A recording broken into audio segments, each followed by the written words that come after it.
For those on YouTube, we're just waiting for ready. All right, welcome everybody. Very happy to see everyone here again. And slight change of format. We'll be every second week we'll have a presenter, and every other week we'll have some dialogue on some important aspect of religion and interfaith, or maybe exploring texts. But today we'll be talking about the role of religion in society. So we'll come to that and the discussion questions a little bit later. But in the meantime, I'd just like to remind everyone that this forum is for us to learn from each other. It's not to teach unless we're the presenter, then we can present it however we like. But in Interfaith, we don't push views. We come to learn from each other and try to understand what other people are saying, rather than trying to improve their views. So there's a reaction button for raising your hand when we come to the discussion time. As I said, primary purpose is to learn. And this quote we often read, which is that whether through deeds or words, the merit of your every contribution to social well-being lies first in your resolute commitment to discover that precious point of unity where contrasting perspectives overlap and around which contending peoples can coalesce. So far different from any other kind of dialogue where you start with the differences and try to resolve them. So we've allocated readers, we've set everything up. I'd welcome you again, and I'll just take this opportunity to acknowledge the land of the Gadigal and Bidjigal people where Jung and I live in Sydney, and to acknowledge the 60,000 years or so of spiritual history they had, the civilization. And by civilization, I don't mean buildings, I mean that they had laws, they were able to raise their children with love and in safety, and found ways to cooperate with neighbouring language groups. And of course, being interfaith, we can learn from their spirituality as well. So we'll have one piece of music, 7 readings, and a closing music. Then we'll begin discussion. So I'll just take a moment to start the music.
making us see less. The fire, making us clear, making us fly high, spinning us round and round, spinning us round. The fire within your eyes, this mystic time I've known before, once before. The flame within my heart, agreements made are now realized like before.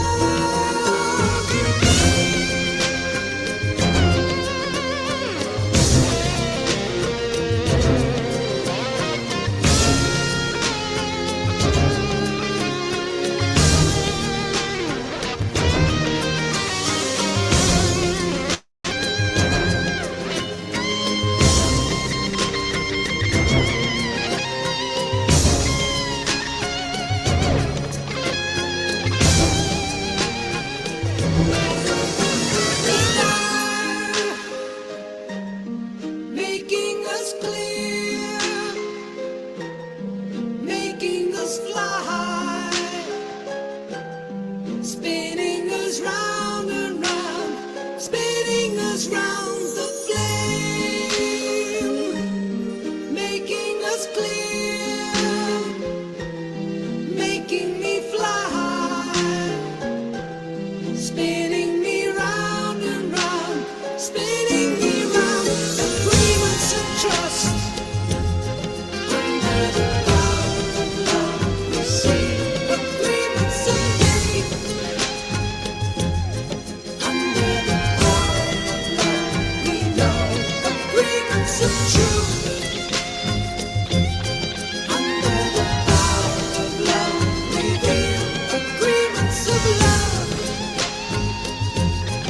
under the power of love we see. Agreements of liberty, under the power of love we know. Agreements to set you free, under the power of love we feel. Agreements of trust, under the power of love we see. Agreements of faith, under the power of love we know. Agreements of truth.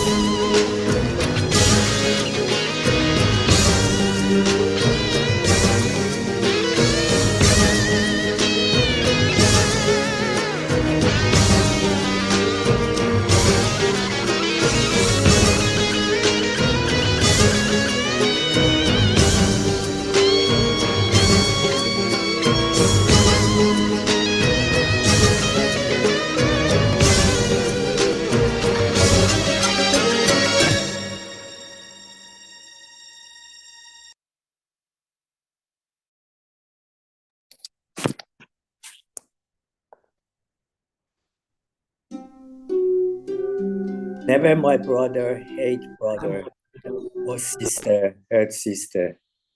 United in heart and in purpose, commune sweetly together. I will utter prayer for such concord among family members, as binds together the gods, among whom is no hatred. I bind you together, assembled for worship of thy Lord, like spokes around the hub. Hindu writings, Atma Veda.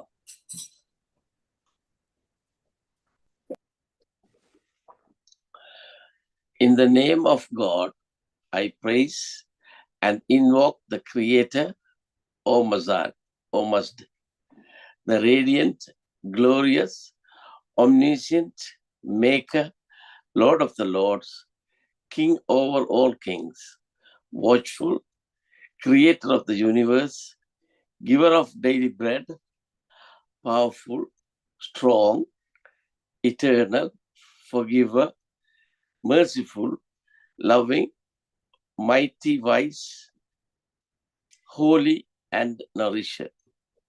May his just kingdom be imperishable. Zoroastrian writings, Zend Avesta, Coda Avesta.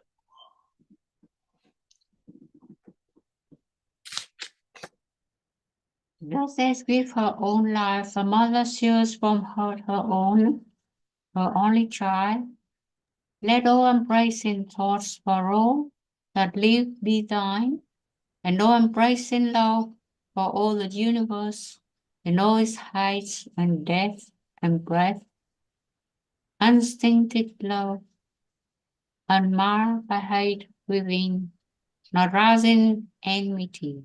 Buddhist writing Sutta Nibbata.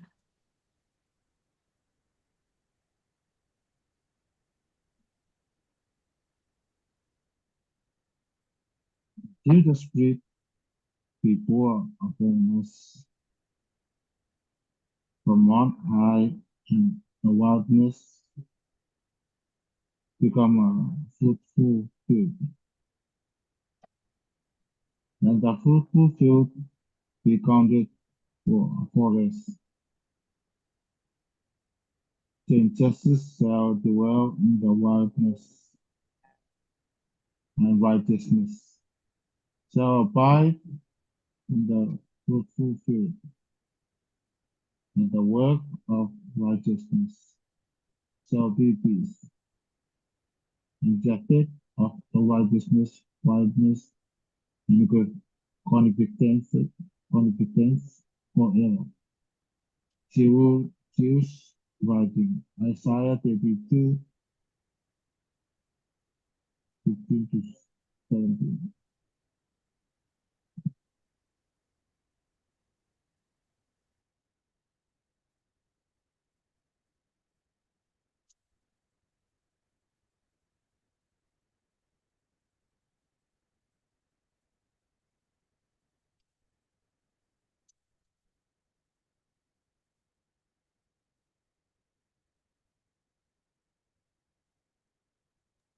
Masanto.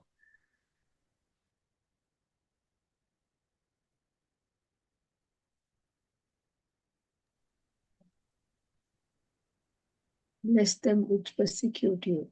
Bless and curse not. Rejoice with them that do rejoice, and weep with them that weep. Be of the same mind one towards another. If it be possible, as much as lieth in you, live peacefully with all men.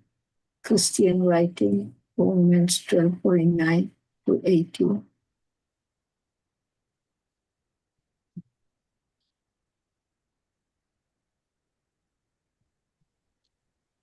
Moreover, to Moses gave we the book, and we raised up apostles after him, and to Jesus, son of Mary, gave we clear proofs of his mission, and strengthened him by the Holy Spirit.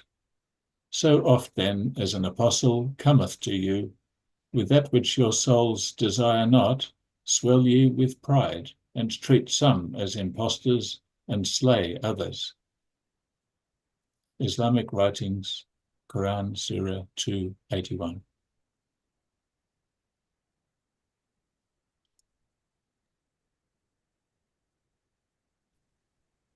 Consort with the followers of all religions in a spirit of friendliness and fellowship. Of old it hath been revealed. Love of one's country is an element of the faith of God. The tongue of grandeur hath, however, in the day of his manifestation proclaimed, it is not his to boast who loveth his country, but it is his who loveth the world.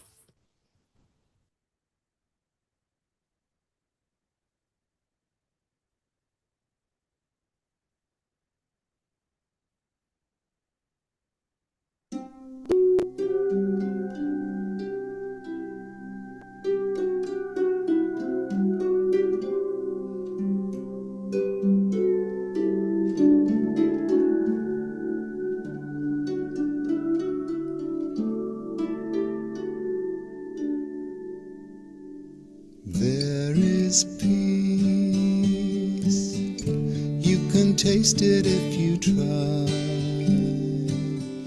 Can embrace it if you try. There is love. You can live it if you try. You can give it if you try. People walk this earth, people rush around, but there is no rest till their hearts bow down. There is a dream, you can reach it if you try. You can make it if you try.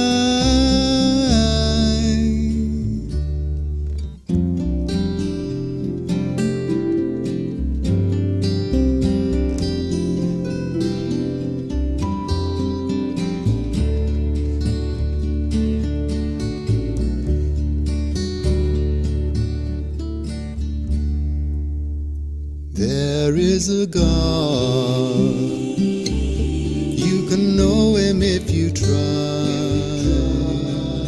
You can approach him if you try.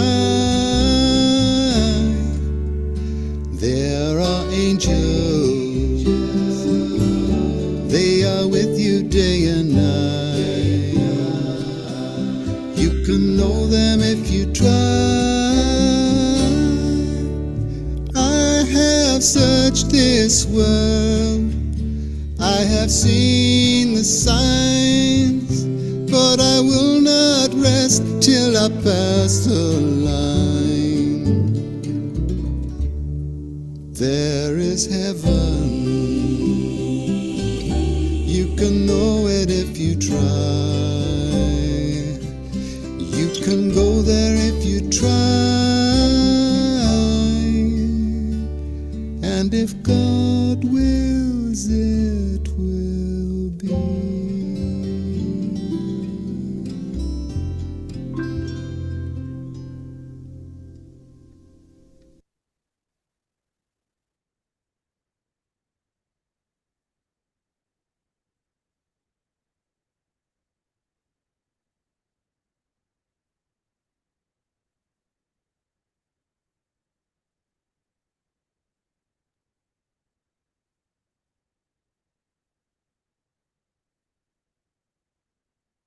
Well, thank you very much to readers, and thank you everyone.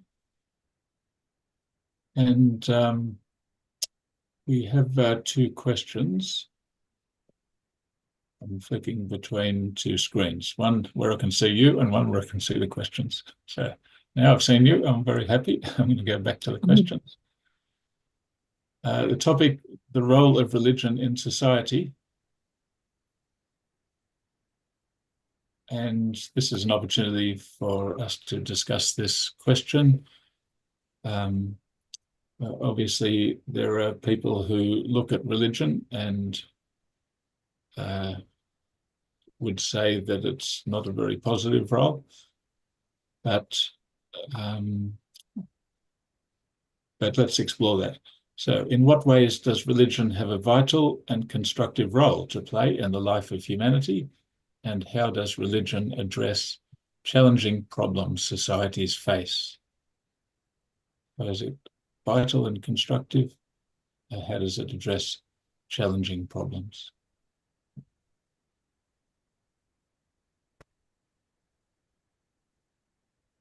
And it's over to the group. Any thoughts?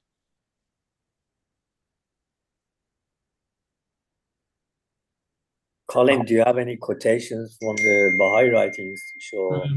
Well, I did collect a few, but I was going to save them. Maybe you started. All right. Well, look, okay, Jung's first because she put her hand up first, and then I'll put my hand up quickly before anyone else does. There. Jung, over to you. Thank you, Colin. Thank you, Ahmad. Vasanta. Yes.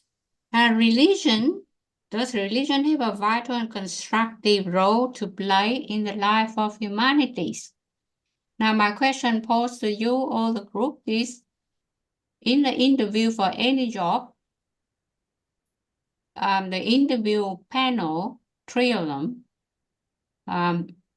would not ask about religion of the person who come to ask for a job. So therefore, what you say religion, I mean, people can bring a prayer book into the at a lunchtime or pray at a lunchtime, but in the interview, they will never ask like what religion they follow. So whether you think that religion play an important role in people's life and in humanity, if we say yes, why people didn't get asked in the interview panel for a job, for employment? So what they say, does religion address problems societies face? I mean that is out of scope of what we supposed to think about, just like we mentioned about peace. Religion and peace are something different to, like they're not contradiction, but they're different matter. They're out of scope of activities. People can have their own religion, and so people can also conduct their welfare in military, for example. They follow two different paths. And if we mention about ethic, it's something different too. Ethic will come in like an additional topic for you to talk about ethic, whether we should kill or we should not kill. If you said you are a patriot, you want to defend your country, then you take up arms, that would be a different matter. But if you want to invade other people's land and take possession of their belongings, that would be another different matter. And so it's involved in religion and ethics. But this is a very, very big topic here. What I see, when the situation getting too difficult, and the government cannot solve it, they close the church, they close the Buddhist temple, they have limited hours to visit the temple, limited hours for people to visit the temple or pagoda, and the church will be closed. The church will be moved to a different site for safety and security. There will be guards. There will be police around the church or the worship place. There will be police everywhere. So whether you say the influence of religion nowadays and how they challenge the problem society face, the better for them, for the priest and to protect the priest and the father, should the temple and the church be closed? Be closed to get protection for the holy people?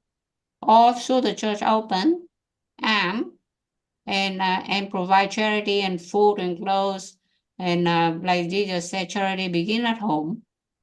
So that's all that different ideas is only want to help us to see which way we want to go.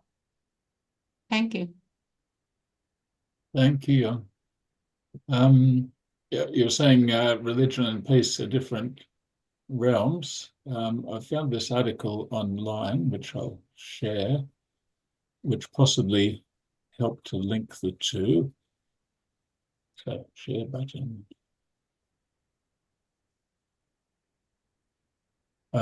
This is from Interfaith Forum somewhere overseas, but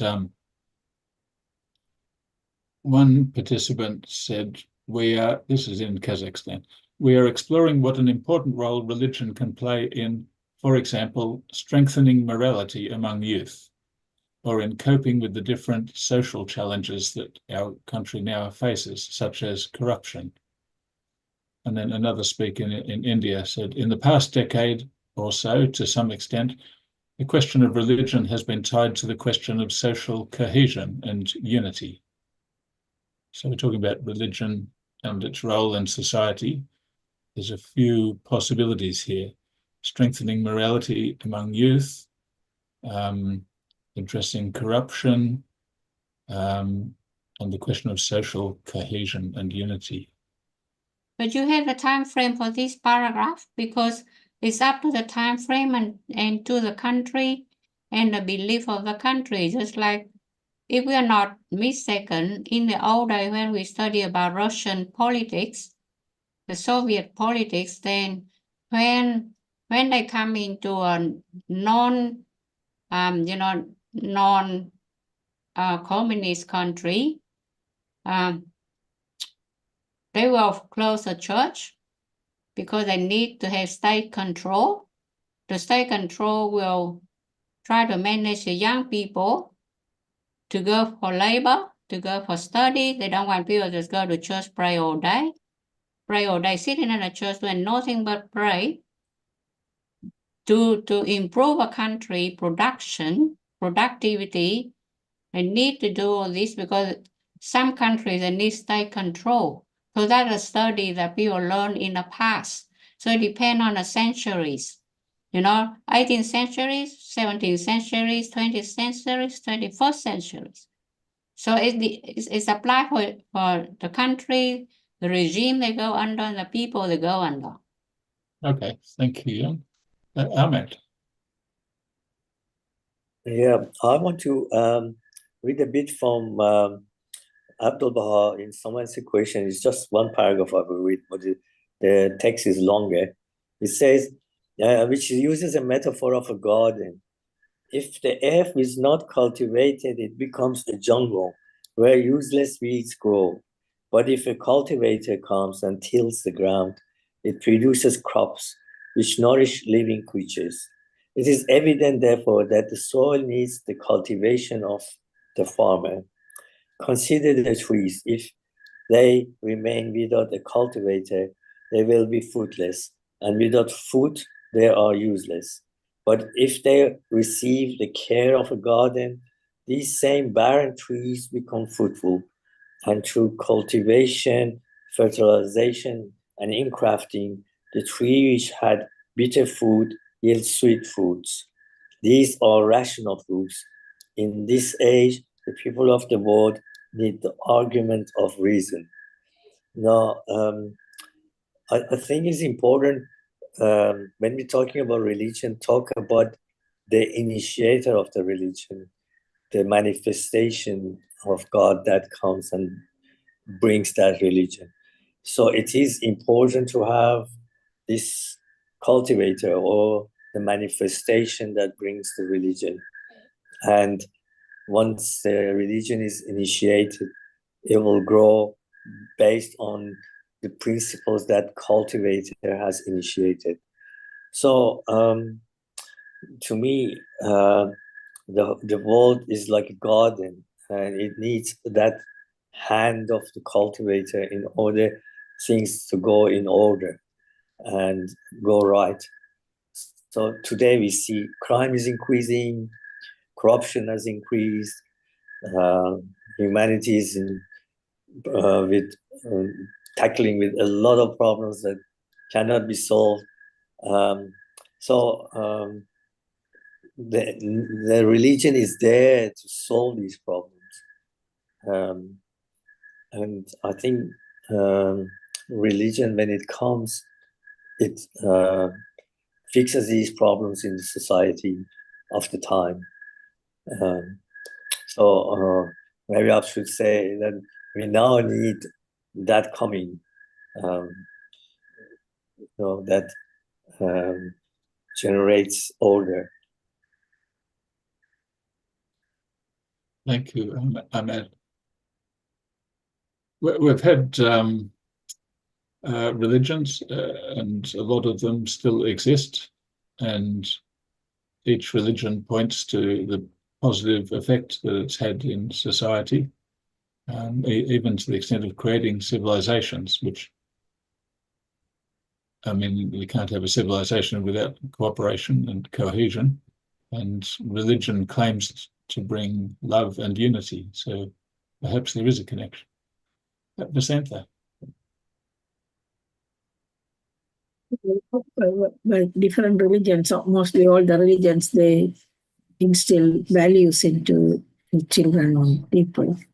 And I think that we have most of the social problems we have now is because of people doesn't have those virtues. So in the in my opinion, the religions gives something for us to look forward and learn and apply then in our society, which will bring about unity and peace. And also, when there is people following a religion, they have some purpose, and also it gives some solace in type of difficulties and some hope. I think religion will give. When we look into the good things and we learn from and apply it in our life, it is good for the society at large. Also, we will be able. Well, the main thing is we should be able to understand and respect the other religion, not to create war out of it, but to find the values and try to live in peace and unity, and also to look for justice. So most of the religion, they like to apply justice in the society, to be a just government. I think overall the religion has a lot to do to improve the social life of people. Did you say, Vicente, that in the beginning that you noticed a correlation between social problems and the decline of religion? Yeah, that's right. So if people are, even from childhood or children are educated to value the virtues, or which most of the religions teach us, so if they are adults from the childhood, they are taught to grow with values, and when they grow up and they apply that in the society, it will do definitely good to the society. Rosine. Hello, everyone. Hi. Thank you. As per me, the religion means to complete the first part of our being. So if we have to explain through simple words, our body is made of the body, the soul, and the spirit. Like in the Christianity, they talk about Trinity. So the same, like we need, for example, food and water to nourish our body, and we need the civilization to improve our way of life. For example, going to school to learn to write, to read, and to learn something like mathematics or whatever. It's the same like for the soul. The soul need now the religion.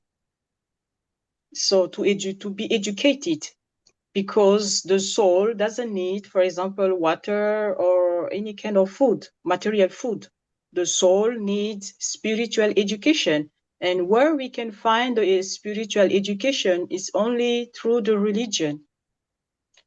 So by illuminating our soul simply means developing our spiritual qualities. The Bible says that God created man in his image. And it's through religion that we can develop those virtues and attributes of God. Just as we go to school to learn, to read, to write, in order to have, for example, job and to improve our social life, we have also to recognize God through the religion to improve our spiritual life. Now the problem came because the society, or in general, the humanity, prioritized the material education. When I say material education, it means we focus more on our social development, and we put this education on priority. And we forgot completely that our body is also composed of the soul. We need also to nourish the soul, the same like we are nourishing our mental and our body. So what happened now? There is discrepancy, of course, when the three are not in harmony. And if, for example, we have to see the definition of the UN through being healthy, they came to the point to confirm that being healthy does not mean only absence of a disease. but for example, harmony between our social life, our mental life, our spiritual life. So we can see that the humanity is now close to understand the importance of the religion in our life, because before we saw that we are just here, we have to eat, we have to drink, we have to get money to get a job, to buy a house and having a beautiful children and to buy a new car and so, etc. But it was wrong. So after this discrepancy, now we understood, the humanity in general understand that no, we need also to satisfy our soul. That's why, because but through this discrepancy, we realize the statistic, how many people are laying through depression, how many people are fighting with disease from right to in any different continent. Everybody knows that, and the humanity come to the point that we realize that we are not happy, we are not healthy. Why? Because we neglect the religion. So if we have to go to the source, because it's our source. We are a spiritual being first before being human being, since the Bible says that God created us by his image. What is this image? Nobody sees God. We didn't see him. That means he's spiritual. So spiritual means simply folly of virtues. For example, like things like love, like honesty, like chastity, or whatever. All those qualities, they belongs to God, and we are those qualities. We are the light. So after we recognize the source, it's gonna be easier for us now to look for a new direction. And this new direction is only through religion that we can have it. That's why each prophet, when they coming, they said always, only through me you can access to God. Like Jesus Christ says, I am the Alpha and the Omega. I am the beginning and the end. This is the meaning. That's everything, whatever we're gonna do. Even we can fly, we flew already to the moon. We discovered different planets. We discover everything through the nature. But if we don't come to the source that we are creature of God, we cannot be healthy. We can never be happy. That's why we have to follow the instruction of the religion through the prophets. And today, to our generation, to our epoch, because Baha'u'llah give us the definitions, and he explained to us what is the meaning of the religion. So today we understand that the religion is just like a spiritual school. We are going from first class and to terminal. So we should now understand that we don't need to fight. We don't need to discuss even that my religion is the best, yours is bad. No, the people here are not honest, the others. No, we don't need this one anymore. We are just in the same school, but different degree. But once the humanity will come to this understanding level, I think the world will be perfect. And if we see, for example, through the revelation of Baha'u'llah, we have this tradition called 90 days feast. This 90-day feast has a very deep spiritual meaning, and is giving the sense of our life, because when we are coming to this 90-day feast, we have three parts. We have the spiritual part, we have the administration part, we have the social part. And if we have to break down and to analyze this meaning, the spiritual practice, we pray, we meditate, and then we talk about our activities, and after we share foods or we sing together. This is the model of the divine civilization, and this is the model the humanity should use today. And if we come to this understanding level, I'm sure the world will come together in peace.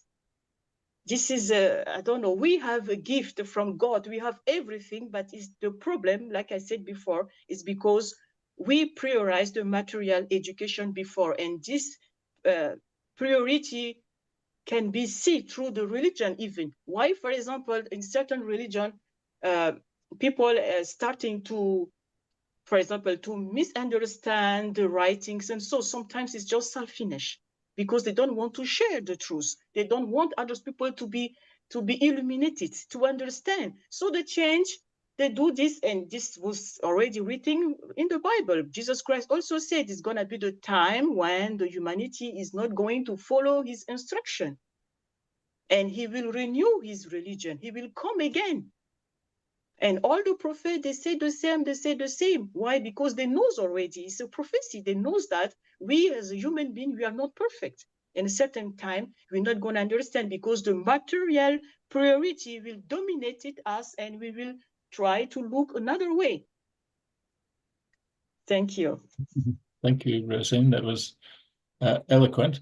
And I noticed you said humanity needs the instruction of religion through the prophets. I have heard an alternative view. Possibly most of the world adopts this other view, that we don't need religion. We can instruct ourselves. We can use common sense. We can rely on the gifts which nature has given us, recognize that we've got a problem and just reason our way out of it and make ourselves have love and honesty and chastity and all of those sort of things. If anyone can speak to that view, I'd be interested to hear it. But thank you, Rosine. Jung.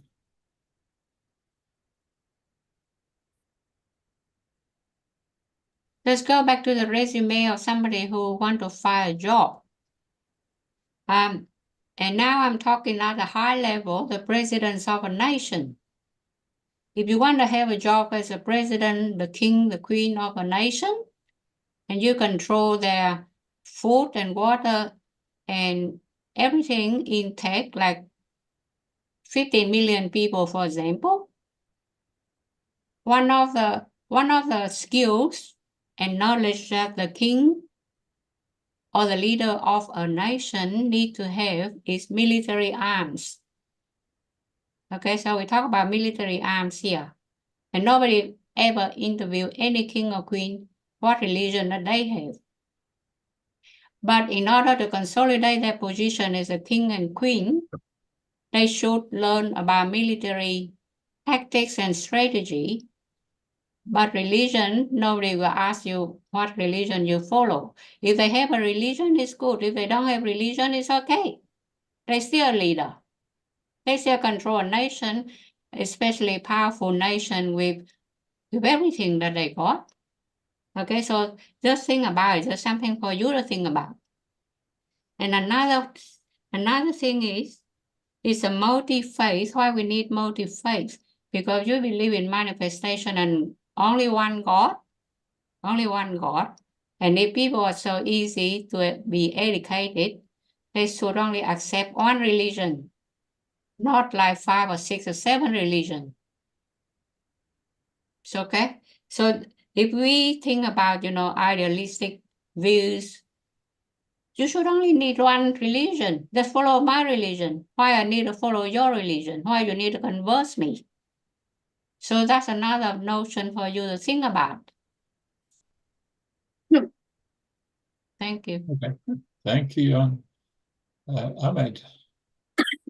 I just want to go back to that section that I read from Abdul Baha and what Rosine said, that man is in need of education. And he says, but education is of 3 kinds, material, human, and spiritual, as Rosine said.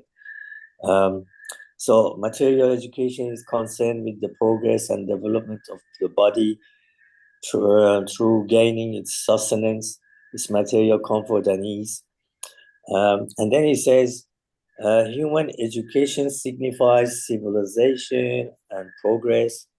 That is to say, government, administration, charitable works, trades, arts, and handicraft, sciences, great inventions and discoveries, and elaborate institutions, which are the activities essential to man. Now, really, religion is a combination of all those things: government, administration, charitable works, trades, arts, handicrafts, sciences, great inventions, and discoveries. Now, time to time when religion has come, those things have developed and expanded. And we can clearly see in history, like when Christ came or when Muhammad came. And now we, Baha'i say, it's the age of Baha'u'llah, and we see tremendous increase in science and, progress in civilization. So religion is really the combination of all those things. Thank you, Ahmed. It seems to me that the last century and also heading into this century, the world had a big experiment. The world said, let's see how we go without religion. Let's turn to materialism and see how that works. And there was a statement in the International Year of Peace in 1986 by the Baha'i governing body, Universal House of Justice. And this paragraph, which I'm going to share, I think is interesting.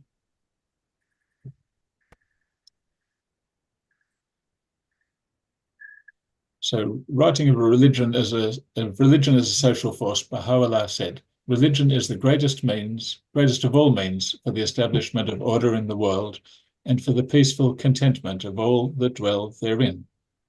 Referring to the eclipse or corruption of religion, he wrote, "Should the lamp of religion be obscured, chaos and confusion will ensue, and the lights of fairness, of justice, of tranquility and peace cease to shine." In an enumeration of such consequences, the Baha'i writings point out that the perversion of human nature, the degradation of human conduct, the corruption and dissolution of human institutions reveal themselves under such circumstances in their worst and most revolting aspects. Human character is debased, confidence is shaken, the nerves of discipline are relaxed, the voice of human conscience is stilled, the sense of decency and shame is obscured, conceptions of duty, of solidarity, of reciprocity and loyalty are distorted, and the very feeling of peacefulness, of joy and hope is gradually extinguished. And I think that's what happened with 2 world wars.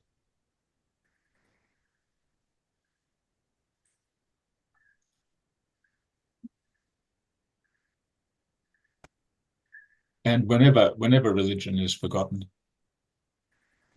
we see this sort of thing happening.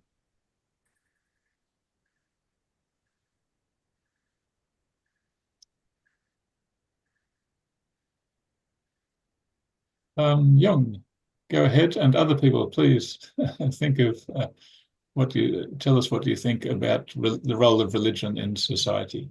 Young first. The paragraph you just read, I'm just like to emphasize a bit more on that. For me, it's nothing to do with religion, but it depends so much on the people who follow religion. It's on their action and mind, because they keep changing their mind, they keep changing their actions, they keep changing this and that. So it's more like based on a human, the people who follow religion. Religion is always like good, beauty, perfect, everything that represents God's teaching, like 10 Commandments. But people don't follow it. People probably only follow, if they can follow 4 out of 10 commandments, that would be good enough.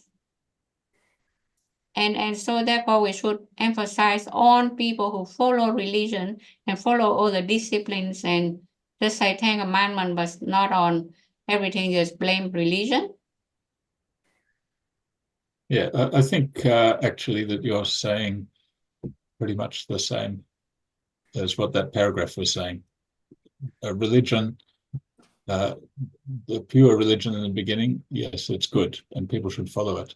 What's happened is when they toss out religion and they just leave it to themselves, it's humans which do all those things.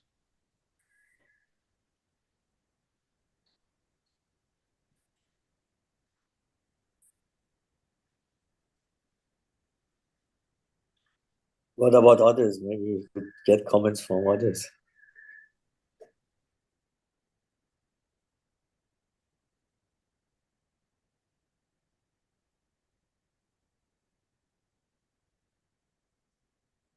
What do people Marina.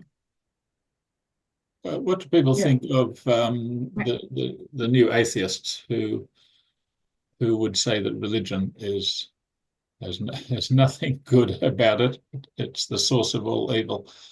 That it's because of religion that there's superstition and ignorance and conflict in the world.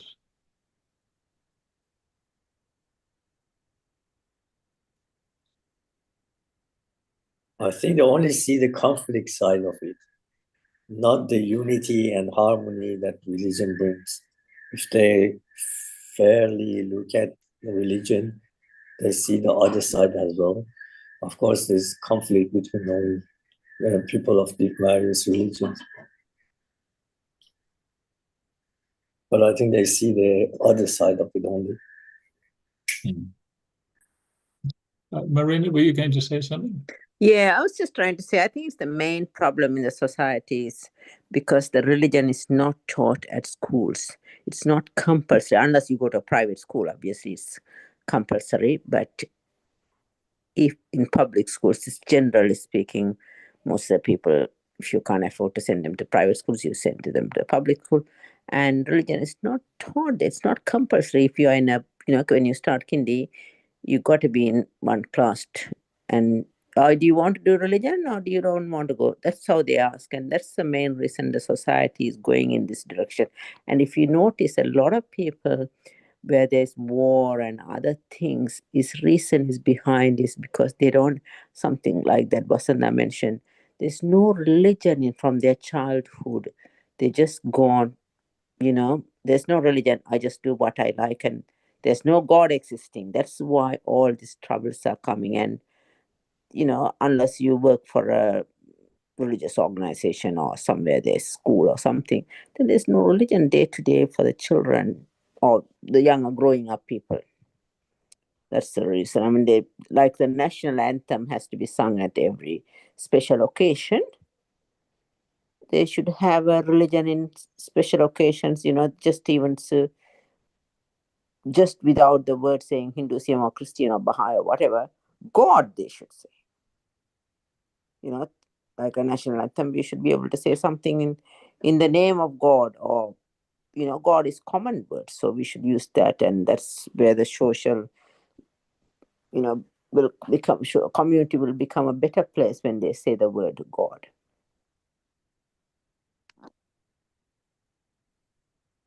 Thank you, Marina. Yeah, I think a good example of is what happens when children become adults. There's a phase they go through where they transition from childhood to adulthood, where traditionally we've seen that phase as they're just being difficult. They'll grow out of it, and without a purpose, and without spirituality, without empowerment, they do become lost. They'll turn to their peers, they'll follow their peers into drugs or whatever, materialism, whatever. But with religion, you'll find it in youth groups everywhere. You can see that if they have their peer support, they're continually turning to their scriptures and finding inspiration and direction. They're cooperating to see what the needs are in their local community and to make plans to address those needs, and then to go out and actually carry out a project. Those are the sort of things which help them feel valued, feel heard, learn cooperation, and they remember it for the rest of their lives. That a simple empowerment like that shapes the rest of their lives.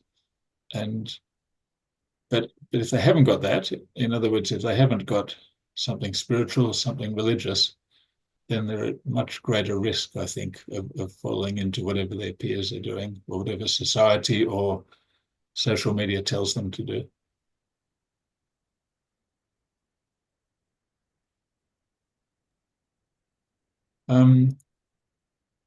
Just chat amongst yourself. I'm going to just put on a little video of a talk about religion. But Yong, please go ahead. It won't be long. With the way Jesus is expressed about the children, the young generation, the question is like this: should we interview people, like in an interviewing panel, you got 3 people. One is an independent person. Should that independent person ask the applicant about his or her own religion and what she believes in?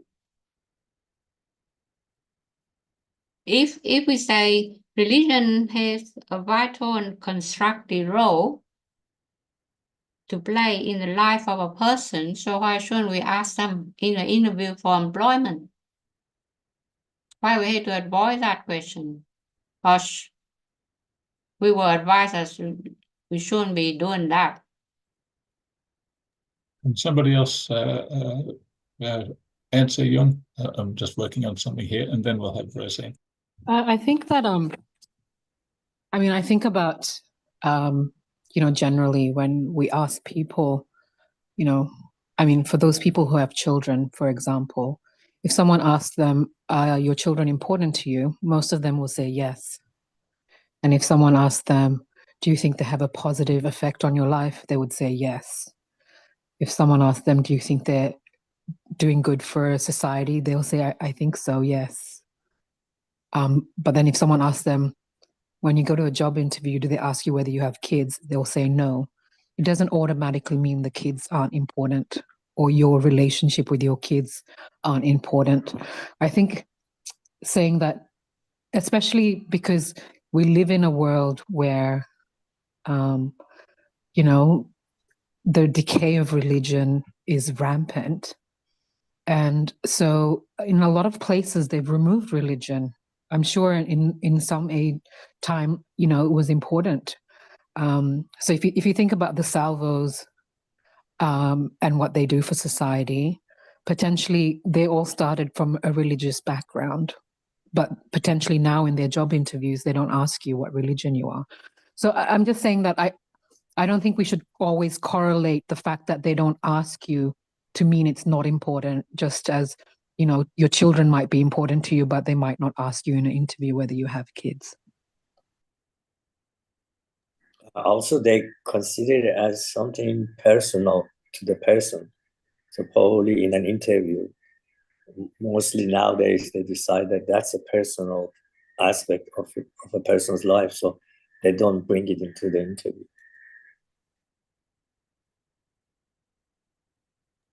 You're muted, Colin. Thank you, Sarah, Ahmed, and Yong for the question. Roseanne. Thank you, Colin. I just wanted to answer to the question why we have a different religion. As per the science, we know that the humanity is subject to the principle of evolution. So, for example, if we go through the theory of the Big Bang, the science explained that after the Big Bang, all the atoms, they were separated and they were already starting the process of development. And this is how we have today the nature, everything, etc. So if we come to the humanitarian, as a human being, we are also subject to this principle. It means we are also developing ourselves. And this development is not like one part of the science would saying that we were monkeys and we become human beings. No, this development, Abdul Baha explained that it's mentally and spiritual. And if we see, for example, we can take the example of the disease and the nature. Often of the time, for example, when we want to cure one disease, we just the humanity find some cure, but with the time we realized that it was not enough, because the virus or whatever, the microbe, they were developing themselves. And all the time the science has to renew the medication to resolve the problem of the disease. So it's same with the religion. We can say that the divine messengers are also like doctors. So they come to give us a dose of cure, to cure our problems, to resolve our problem from generation to generation.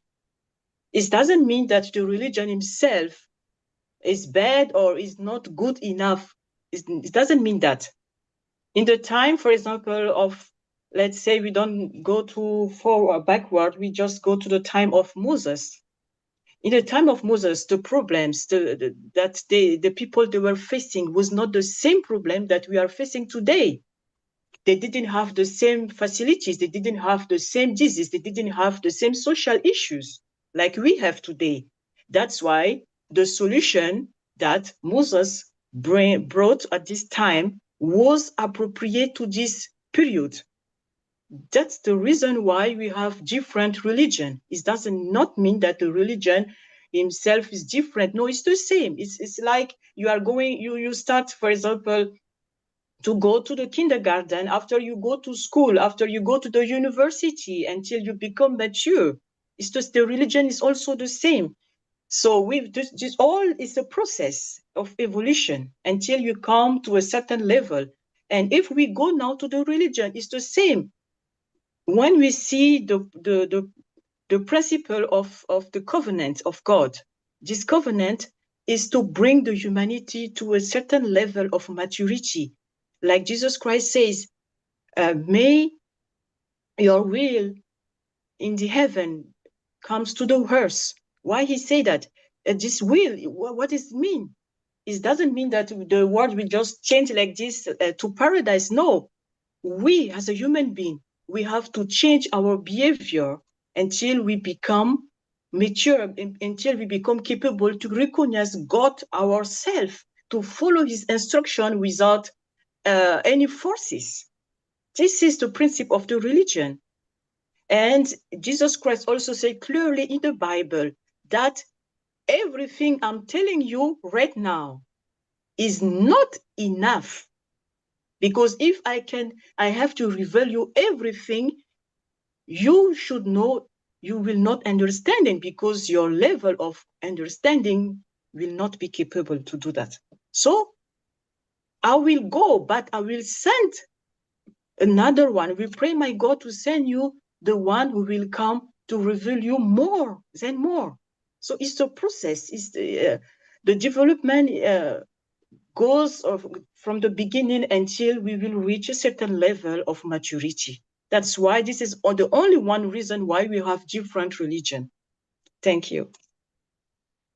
Thank you, Rosine. And what I gathering from what you just said and what you said before is that the role of religion in society is similar or the same as the role of education in society and the role of medicine in society. We actually need those things. We can't always educate ourselves and heal ourselves. Sivalinga. Yeah, okay. I like to say that I agree whatever Roseanne said. You know, what she said is true. Because right now, what is happening is nobody is talking in depth about, very few people are talking in depth about religion. For the society now, being religious means going to church or going to temple, coming back, saying to God, look, I'm praying to you. And they don't want to go further to that. They do not want to tell the society, look, we must investigate, we must find out. No, I'm happy for whatever religion I'm following. I just want to follow the norm of society, there is to be religious. To be religious in whatever the society is flowing. So that is a question we are now facing. Very few people are investigating, and they don't go more than that. I think some of us got to talk about religion a bit more to our friends. Thank you. Thank you, Sivalingam. And of course, talking, I agree. Talking is better than fighting. But also, Jesus said the proof of a religion is in the fruits. So also we want to be able to show people something positive about religion in society. And I think we can. There's plenty of examples. Do I have permission to just show about 4 or 5 minutes of a video? No one's saying no? Good, okay.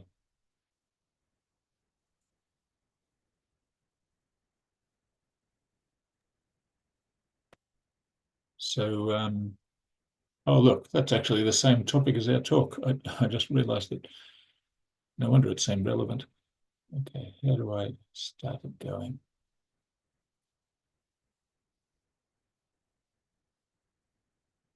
Countered, criticized, and exposed by rational argument wherever its influence arises. This is, they call it militant atheism. It's not good enough just not to believe yourself, but you must go out and try and convince others not to believe. You must attack religion. This is what we call the New Atheist Movement. Some of the great writers of the New Atheist Movement are Richard Dawkins, Daniel Dennett, Sam Harris, Christopher Hitchens, Victor Stenger, Michael Shermer, Lawrence Krauss, A.C. Grayling, Bill Maher, who has a television show in the United States, and so on. There are many writers and authors. Some of them have books that have sold in the tens of millions. And many have books that sell, a couple of million. They began in 2004, and through 2007 they formed the basis of this. And I have read many of the books of the New Atheists. I've looked at them. I've looked at some of the writings of Dennett, Harris, Dawkins, and I've seen the movie by Bill Maher. Have you seen that movie by Bill Maher called Religulous and so on? These are all part of the New Atheist movement. And I've looked at them, and I have to tell you the truth. I'm going to admit something here. I agree with almost everything they say. I agree with almost everything they say. Because all they are really doing is exposing the lunacy, the idiocy, the corruption of religion in the world. They look at religion, they see what it's doing in the world, they see that it's anti-science, they see that it's anti-unity, they see that it's violent, they see it's divisive, they see it's absurd in many cases, and they point out what has gone wrong with religion. And many of the things they say, I say, Baha'u'llah said the same thing in the Kitab Yagan. I agree. I feel like going up to them and saying, the God you don't believe in, I don't believe in either. You see, I agree with most. Now, the only thing I don't agree with them is that they want to throw the baby out with the bathwater. The bathwater is so dirty that they don't even see a baby in it. It's just so dirty, the baby's under there, and they're throwing it out. And this is the problem. Religion has become so dirty in so many parts of the world that people want to throw it out. And as a result, atheism is on the rise. Today, I can't remember the exact statistics, but I believe that it was something like 60 or 70 or 80% of all certain scientists, I think they were physicists and biologists, are atheists. It was the highest percentage ever, and it has risen in the last 10 years since these authors have written books. And so it's quite clear that if you study the writings of the New Atheists, you realize that they're doing a great service to religion. They're doing, every religious follower should thank them because they're exposing the weaknesses. They're helping a process of purification which the world must go through. Religion must be purified. But to throw the baby out with the bathwater first involves convincing the atheists that there's a baby there. This is what I want to talk about tonight. How, if I were to meet one of these atheists, how could I convince them that there's a baby in there somewhere? And we want to keep the baby and throw the dirty water out. How can I convince them? There's a number of ways that one can do this. One is by studying history. One is by studying history, because if you study history, you will find that no civilization, no culture has ever arisen without the influence of religion. Not a single one. In fact, Arnold Toynbee had 12 volumes, the study of history. He concluded that religion was the dominant force in all of human history. So much so that in the 1950s and 60s, he became discredited as an historian, because they said he's too religious in his orientation. And so today, Toynbee is not widely cited or quoted or even respected by many historians because they think he's too religious. But he was what we call a meta-historian. He studied history across all cultures, all time periods. Another meta-historian was Will Durant.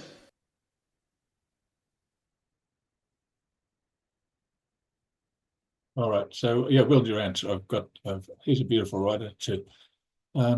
Anyway, so you can find that talk on YouTube if you're interested. Thank you. Can I read the quotation from Abdul Baha? Ahmed reads the quote. Oh, sorry, Jung has got his hand up. Okay, we'll wait until Jung talks. All right, Jung, you get first.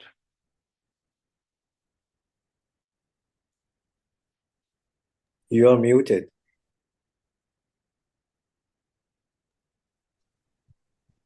Colin has it done, Colin.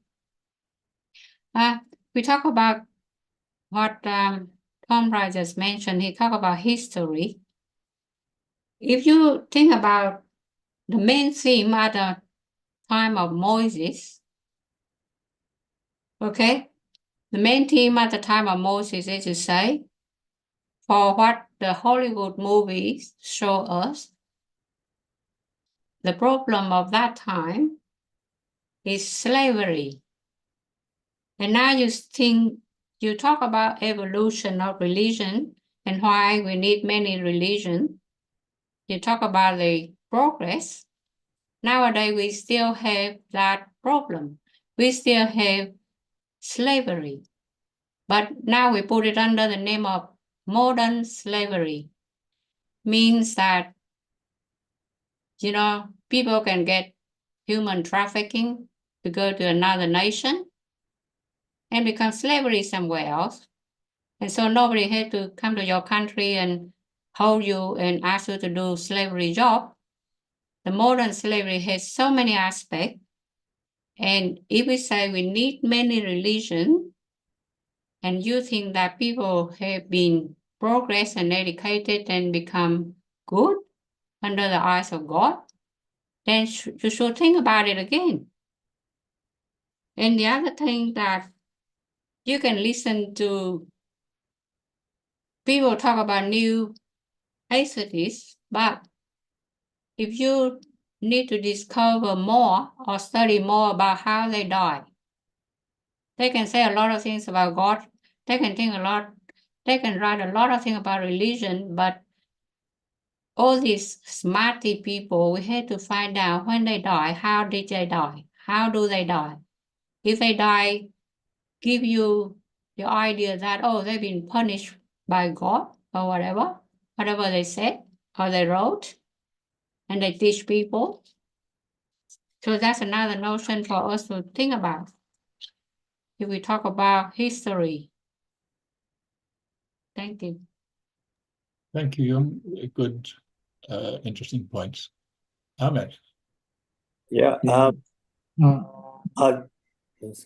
Okay. I want to read a quotation from Abdul Baha, but before this quotation, there's another paragraph that he talks about the life of a human being. He says he goes through childhood, adulthood, middle age, and life, getting older and eventually dying. Now, he uses this metaphor for humanity, and so I'll read that paragraph about humanity. He says, similarly, there are periods and stages in the life of the aggregated mode of humanity, which at one time was passing through its degree of childhood, at another its time of youth, but now has entered its long presaged period of maturity, the evidences of which are everywhere visible and apparent. Therefore, the requirements and conditions of former periods have changed and merged into exigencies which distinctly characterize the present age of the world of mankind. That which was applicable to human needs during the early history of the race could neither meet nor satisfy the demands of this day and period of newness and consumption. Humanity has emerged from its former degree of limitation and preliminary training. Man must now become imbued with new virtues and powers, new moralities, new capacities, new bounties, bestowals, and perfections are awaiting and already descending upon him. So it goes on a bit further, but I guess what I wanted to say is about this metaphor that humanity is like man, and it goes through different stages. And religion, really, if we look at it carefully, we see the past religions are these times of different times of growth of the human civilization.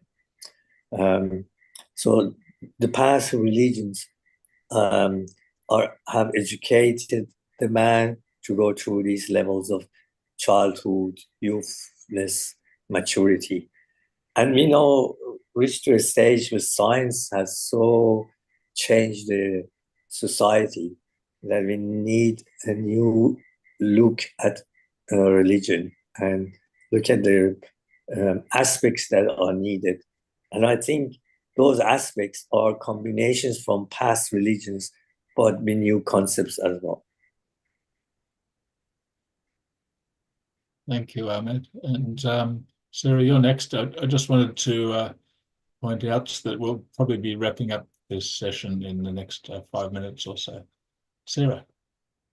Sure, I'll be brief. No, I just Yun makes an interesting point about multiple religions and one religion potentially is all we need kind of situation. And I probably at some point had those similar thoughts. And then I recall someone explaining to me, which I think made a big difference to my life. They said to me, when you go to school and you go to grade 1, you learn 1 + 1 is 2.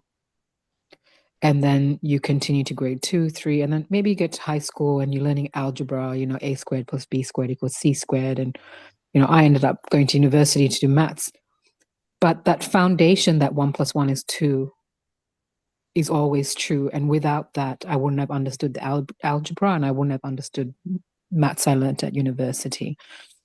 I think we have to understand, just because you have a different teacher in a different classroom and then you move on, if you don't understand the first, what they've taught you, and understand that that is still relevant and true in the next class, you're not going to progress. So I think it's really important to think about the oneness of religion. Like sometimes when you look at, a rainbow, and technically if you shine a light through a prism, it'll split up into all the different colors, but it's the same source of light. And sometimes we're so focused on the differences, we don't recognize the oneness. And so I think understanding that every religion brought something that's true, and till today it's true. It's just the spiritual teachings have always been the same, to love one another and be good. So I think we should not focus so much on the vehicle, which is the religion, because some people get in the vehicle and they'll crash and burn, and some people will go where they want to go, which is towards God. So not focusing on the vehicle, but understand that it's a means to get us somewhere, and we have to decide where that is. And maybe some religions have, rear view camera and flashy things, or they're newer, but it all depends on the driver on where you're going to go with religion. Thank you, Sarah. So I'll finish by just putting on a quote, which I think is a nice summary of the role of religion in society. But if anyone has their hand up after I display, Colin, maybe ask the people that didn't have not spoken. Maybe they should. Nina and Sachia. Oh yes, yeah, you are Titi. Please do. Oh, sorry, I mean, just related to that. I remember one of I remember Tyler. Tyler, one of the lady when you want to change, you want the what to change. Every every person there stay there. They are parties. Yeah. And they when you lift how to put that thing on their face. Some of the same or some of the that I think it's related to the thing. You're TT, sorry, can you just speak a little closer to the microphone? Oh, sorry, just now.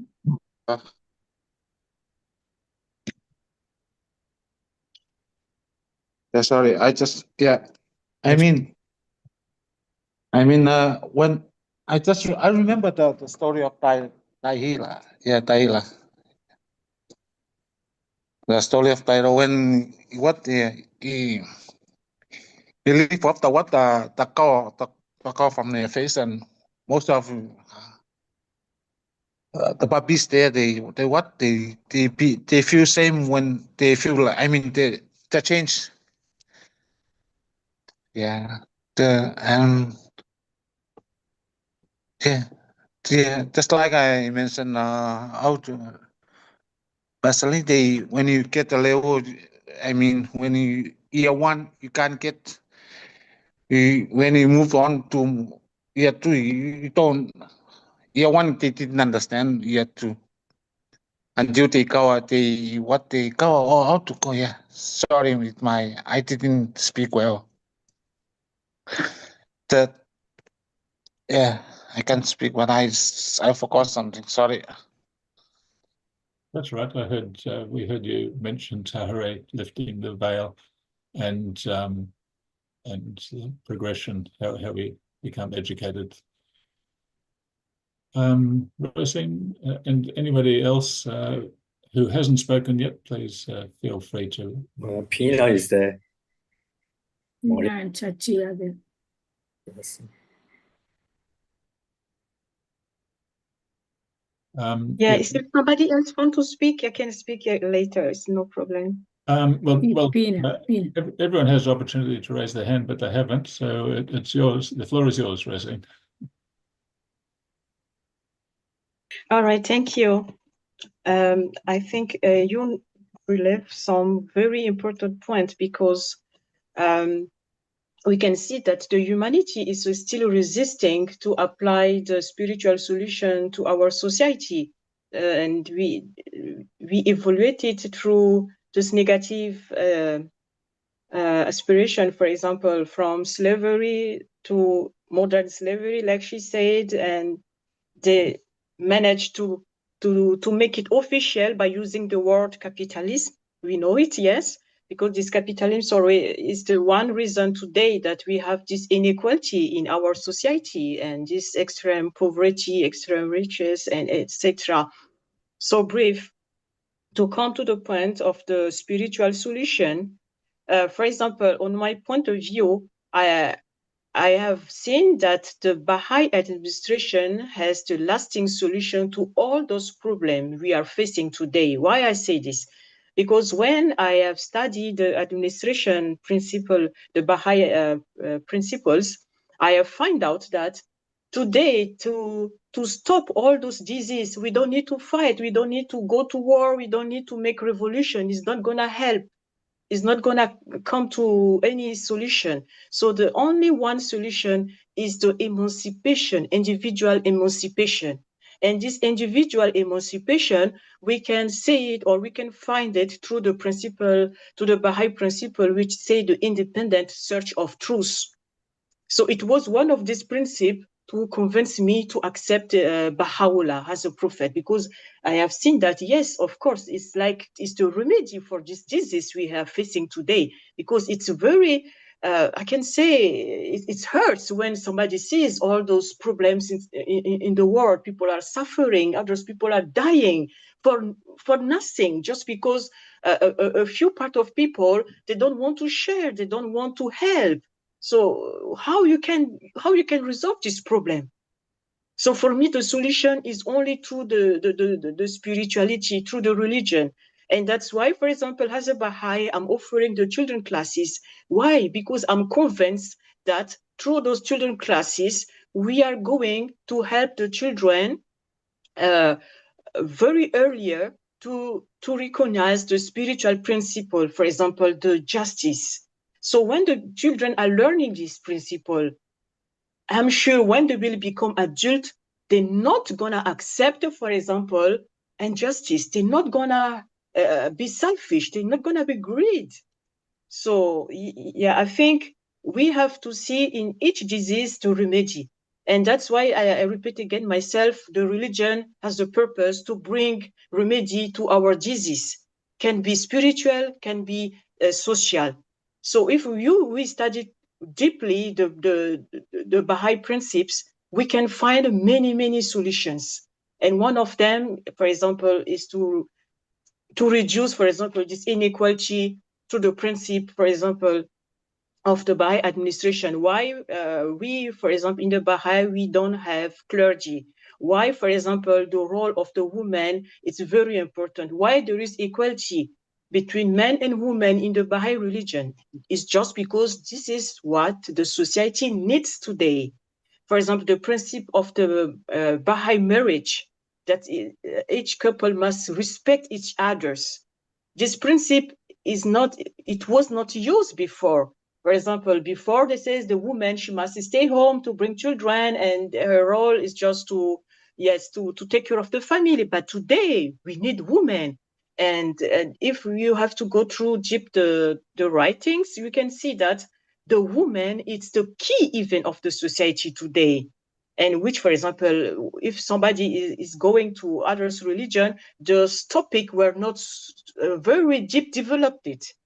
So this is all what I want to share. And yeah, we have to really to be emancipated. We have to make our individual search of the truth today is the solution, and not we cannot do anything. Revolution, war, whatever, is not gonna help. Thank you. Thank you, Rosine. And I'm getting the sense through tonight's discussion that most or many people believe that religion has a positive role in society, which perhaps isn't too surprising, since participants here have generally adhere to a religion or a positive belief. Young, will this be quick? Super quickly. I just want to wake you up with the notion of children classes. By my observation, I don't know about your area, but there are areas that, other Baha'i people live in. The children classes numbers have reduced greatly, right? I saw in the old days, there's a lot of children classes. There's a lot of activities because I've been moving around, so I know what's going on. But nowadays, the numbers of participants have been decreased. So if you said you rely your future on the children of nowadays, you're supposed to be the full class. I don't think so. I don't think so. Even in the Catholic Church, the young people didn't turn up to the church anymore. And if they turn up, they probably follow some sort of other mass celebration by the singing and jumping and crying and lamenting and everything. So you think about, you can rely and improve religion aspect in the future by relying on all these young people. Well, just think about it again, because the situation nowadays is different, right? And I don't have to really go deeply delve into it to see why nowadays we need more women in the society. Because now you see the economic and finance become more difficult. So that's why they need people, a lot of people participation. That is only participation, that's all. So it's like Shara said, don't focus on vehicle, but think about the drivers. But another notion that if you rely on a driver, you don't really know where they take you unless you know the way. Just like you jump in a taxi, they can drive you anywhere unless you know the map. So first thing is you map yourself first before you jump into the vehicle. Okay, thank you, Jon. Good points, especially with children's classes. The children's classes I'm connected with, I think every family with children does support the classes, but that's the important thing, that children's classes are there to support parents, and it would be great if more parents supported, if there's more support from the community for parents and vice versa. I'd like to finish now just by sharing this quote, which I rather like, and while I was listening to Jung, I was highlighting it.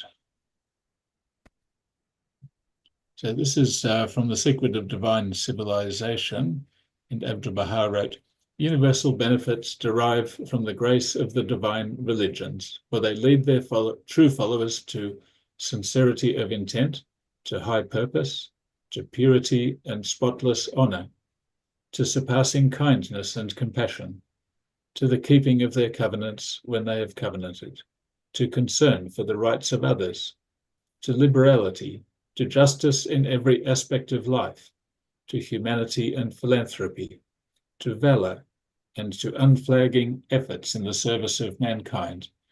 It is religion, to sum up, which produces all human virtues, and it is these virtues which are the bright candles of civilization." So there's a kind of, you can test religion empirically, wherever there's been, where God has revealed himself, these qualities have followed and a civilization has followed. And when people forget the teachings of their founder, then of course the civilization starts to crumble from within. I want to thank everyone very much for the discussion tonight. It was a great topic, and thank you.